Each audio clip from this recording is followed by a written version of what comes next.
नमस्कार मित्रांनो. कृषी विभागाची जी योजना आहे मित्रांनो, त्याच्या अंतर्गत जी शेडनेट हाऊसचे मेसेज आलेले 2-3 दिवसापूर्वी बऱ्याच शेतकऱ्यांना मेसेज आलेले, त्याची आपण आज थोडक्यात माहिती घेणार मित्रांनो. त्याच्या नियम अटी जे काय ते आज तुम्हाला या व्हिडिओच्या माध्यमातून सांगणार मित्रांनो, तर व्हिडिओ शेवटपर्यंत बघा. तर बघा, सदर योजनेचा लाभ घेण्यासाठी तुम्हाला अर्ज कुठे करावा लागतो? डीबीटी मध्ये करावा लागतो. ते तुम्ही केलेलं आहे. त्याच्यानंतर तुम्हाला मेसेज आलेला आहे ड्रॉ मध्ये नंबर लागल्याच्या नंतर. त्याच्यानंतर आपली पात्रता काय असते? तर पात्रतामध्ये काय माहिती का, तुमच्या जमीन जी ती तुमच्या मालकीची लागते. जर नसेल मालकीची तुमच्या, तर काय माहिती का, स्वतःच्या मालकीची जमीन नसल्यास शेतकऱ्यांच्या आपसातील दुय्यम निबंधकाकडील नियम किमान 11 वर्षाचा नोंदणीकृत भाडेपट्टा करार आवश्यक. ओके.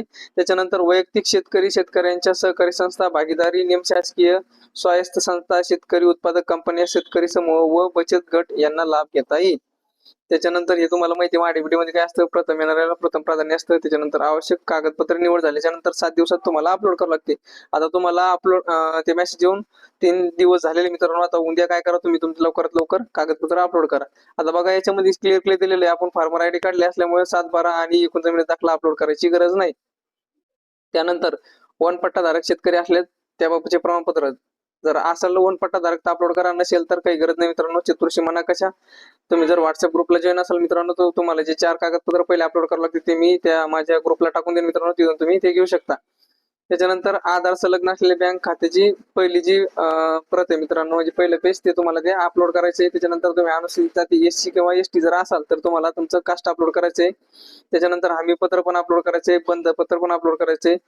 जर समजा तुम्ही सामायिक असाल मित्रांनो, तर तुम्हाला संमतीपत्र अपलोड करायचं आहे बॉन्डवर. ओके.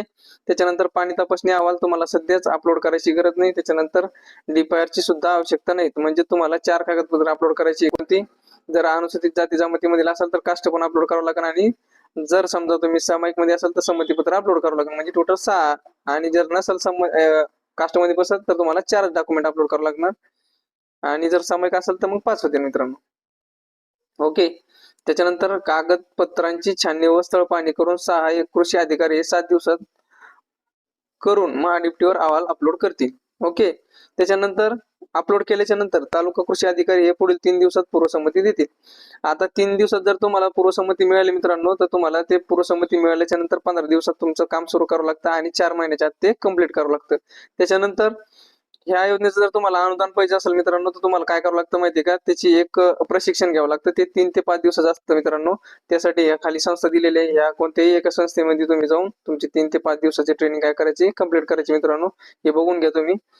त्याच्यानंतर शेडनेट हाऊस उभारणी झाल्याच्या नंतर सेवा पुरवठादाराचे साहित्य पुरवठा व उभारणी वाहतूक मंजुरीसह जीएसटी नोंदणी क्रमांक असलेले फक्त एक तुम्ही जे साहित्य घेणार आहे मित्रांनो, ते जीएसटी धारक असेल तर त्याच्याकडून घ्या. कमी किमतीत मिळत असेल विदाऊट जीएसटी तर घेऊ नका, कारण सबसिडीला प्रॉब्लेम येतो मित्रांनो, त्यामुळे तुम्ही ते करू नका.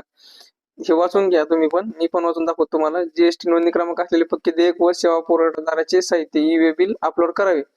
उभारणी पश्चात मंडळात कृषी अधिकारी व उपविभागीय कृषी अधिकारी हे संयुक्तपणे अंतिम मोका तपासणी करतील. त्यानंतर जिल्हा अधीक्षक कृषी अधिकारी लाभार्थी थेट बँक खात्यात डीबीटी द्वारे अनुदान वर्ग होईल. तुमचं जे पण कोणतं खातं असेल आधारला लिंक मित्रांनो, तुमचं डीबीटी झालेलं त्या खात्यात तुमची पेमेंट जाईल. जर कर्ज खातं असेल तर त्याच्यामध्ये पैसे जाईल. त्यामुळे तुम्ही काय करा, पोस्टाचं खातं खोलून घ्या, नसेल तर दुसऱ्या कोणत्या एका बँकेचं खोलून घ्या जिथं तुमची डीबीटी एनेबल होईल मित्रांनो. त्याच्यानंतरच तुम्ही काय करा, हे पुढचं प्रोसेस करा. शेडनेट प्रकार नुसार अर्थसहाय्य त्याच्यामध्ये बघा, एक काय शेडनेट गृह ट्युबलर आणि रेक्टँग्युलर स्ट्रक्चर. ओके. त्याच्यामध्ये बघा सर्वसाधारण क्षेत्र आणि अधिसूचित क्षेत्र 15% अधिक. आता याच्यामध्ये दोन्ही मध्ये त्यांनी काय दिलेलं माहितीये का, एकाच्यामध्ये 40% सबसिडी भेटते आणि एका याच्यामध्ये 50% भेटते. ओके. तर बघा, सर्वसाधारणसाठी अगोदर बघू आपण. सर्वसाधारणसाठी 5 गुंठ्याला 3,55,000 पर्यंत खर्च येतो. त्याच्यानंतर तुम्हाला भेटते 1,77,000. त्याच्यानंतर 10 गुंठ्यासाठी येतो खर्च 7,16,000 पर्यंत खर्च येतो. त्याच्यानंतर तुम्हाला 3,58,000 पर्यंत भेटते. 20 गुंठ्याला येतो 14,31,000 पर्यंत. त्याच्यानंतर 7,15,000 पर्यंत तुम्हाला मिळते. 25 गुंठ्याला येतो 17,75,000 तुम्हाला मिळते. किती? 8,87,000. त्याच्यानंतर अधिसूचित क्षेत्र 15% अधिक असतं याला. त्याच्यानंतर बघा तुम्हाला येणार किती, समजा आता 5 गुंठ्यासाठी 4,08,000, मग तुम्हाला भेटणार 2,03,000. 10 गुंठ्यासाठी ते 8,23,000 तुम्हाला भेटणार 4,11,000. त्याच्यानंतर 20 गुंठ्याला येतं 16,45,000. त्याच्यानंतर भेटणार 8,22,000. 25 गुंठ्यासाठी येतो खर्च 20,41,000 तुम्हाला भेटणार 10,20,000. तर अशा प्रकारे मित्रांनो याचं जे अनुदान आहे ते मिळतं मित्रांनो. त्याच्यानंतर आता तुम्हाला सगळी प्रोसेस कळली मित्रांनो, हे त्याची डिटेलमध्ये दिलेली. त्याच्यानंतर कृषी अधिकारी पण तुम्हाला याची माहिती सगळी सांगेल मित्रांनो, कसं काय असतं. त्याच्यानंतर येथे काय सांगितलेले, दुसरा प्रकार बांबू केबल पर्लिन स्ट्रक्चर, खर्चाच्या 50% अनुदान. ओके, बांबूचं आपल्याकडे कोणी बनत नाही, जर बनवलं तर त्याची पण त्यांनी डिटेल दिलेली. ओके, त्याचं काय माहिती का, क्षेत्र मर्यादा 2,500 चौरस मीटर. लाभार्थी, एका लाभार्थी जास्तीत जास्त 20 स्ट्रक्चरचा लाभ घेता येईल. एका स्ट्रक्चरचे क्षेत्र 200 चौरस मीटर पेक्षा जास्त नसावे. 200 मीटर चौरस पेक्षा म्हणजे 200 चौरस मीटरचे एक क्षेत्र पकडून टोटल तुम्हाला 20 पर्यंत स्ट्रक्चर बनवता येते, तिथपर्यंत तुम्हाला लाभ घेता येतो मित्रांनो. ही माहिती कशी वाटली असेल मित्रांनो तुम्हाला, तर कमेंट मध्ये नक्की कळवा. जर माझ्याकडून काही चुकलं असेल तर क्षमा असावी.